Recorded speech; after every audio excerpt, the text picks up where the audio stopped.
guys, I'm Jane from Earth Care Farm, and today we're going to plant some garlic. I want to talk to you a little bit about getting good garlic seed, how to prepare your bed, how to plant it, and get it ready for the winter. So we've been saving garlic seed here at Earth Care Farm for 19 years, and every year we take the most beautiful cloves from what we harvest and save those for planting, so that every year the genetic quality gets better and better. Here's a sample of some of our cloves that we're going to be planting today. And I can't wait to get them in the ground tucked in so they can start their process. Just so you know, for reference, today is October 25th. This is a good time in Rhode Island for planting garlic. We have been planting for the last week and will continue for another couple weeks until it's too hard to plant anymore because the ground is frozen. So what we're going to first do is prepare the bed. We have ideal soil for planting garlic. We never walk on these beds. This is just my home garden that we're planting in today. So I'm not even going to fork up this bed. I'm just going to top dress it with a little bit of our raised bed mix, and then you'll see how soft the soil is for planting. I'm going to show you what that looks like. So here's our raised bed mix. I'm just putting on a little top dressing. This soil is already really nice. And there was peas planted in here earlier in the season.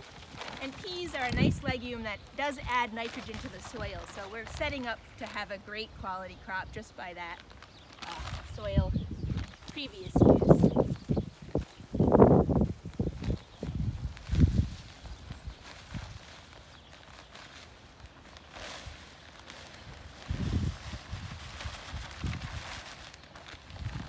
So that's just a little bit. You could do more in your own bed if your soil wasn't quite as well amended.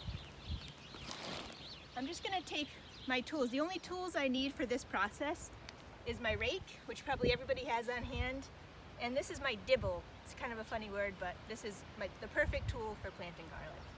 So with my rake I do many things, but I'm just going to even out the bed, make it nice and flat, so when you do water, the water isn't pooling in one area or running off the side.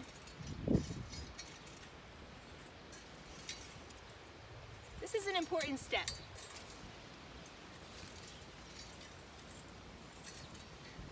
And that addition of the raised bed mix or the compost, it's a heavily compost mix, raised bed mix.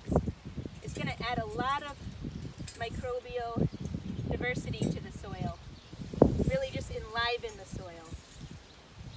We want a medicinal quality garlic, so you want the soil to be full of life so that your garlic will be full of life. I'm just going to shape up the bed a tiny bit.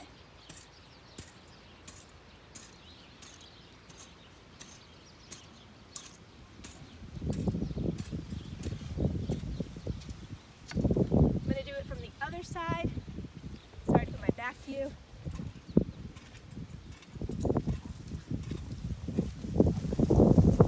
I've had a lot of practice making beds.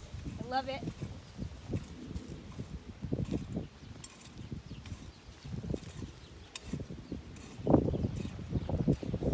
One more little smoothing, and I do have a little bit of a ridge on each side just to keep the form of the bed. It helps with that water too.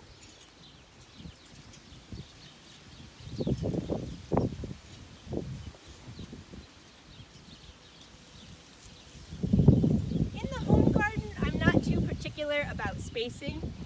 I'm pretty good at eyeballing, but I use my tool, my rake just flipped upside down, to mark where my rows are going to be. So I'll do my middle row first. Just a placeholder.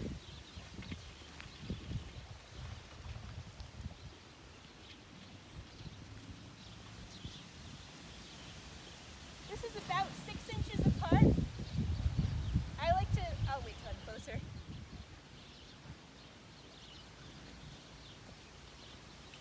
I plant my garlic 6 inches apart in rows, 6 inches apart, and then the cloves also space 6 inches apart. So now we have our nice neat rows.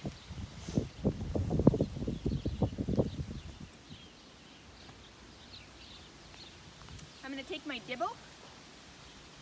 I have my fist is 6 inches, so I'm going to first get an idea, that's 6 inches. And then I'm just gonna go down pretty quickly. I would like someone to invent a dibble that was taller, so I wouldn't have to bend, but that's coming up soon.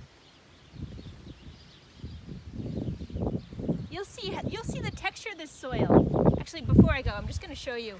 I can really put my hand in nice and deep in here and pull out, and it's a beautiful soil really far down. That's what you're working towards. It's really all about the soil. So I'll keep going.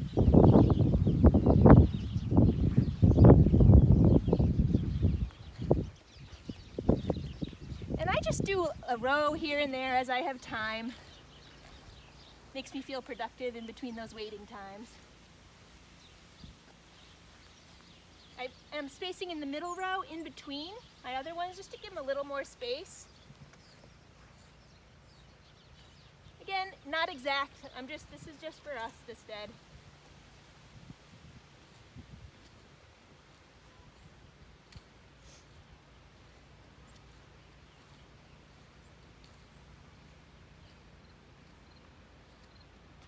All right, last row. Let's see how quick this is. And I recommend never walking in your beds. You want to keep the tilth as fluffy as possible for the roots just to have an easy time of it getting down there. We don't till, we don't walk on the beds, we just add to them every year.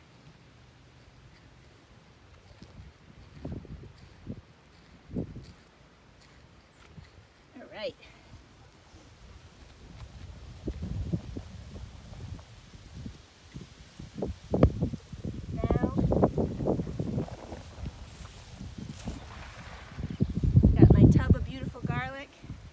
You always want to have the pointy top up. The root is going to come out of that bottom hole, so it's important to get the orientation right when you drop it in the hole. And the planting depth is ideally twice as deep as the clove is big. So in this case, it's going to be put down about 3 inches. And my dibble did that measuring for me. You could do it with a trowel if you don't have a dibble. It's just quicker this way.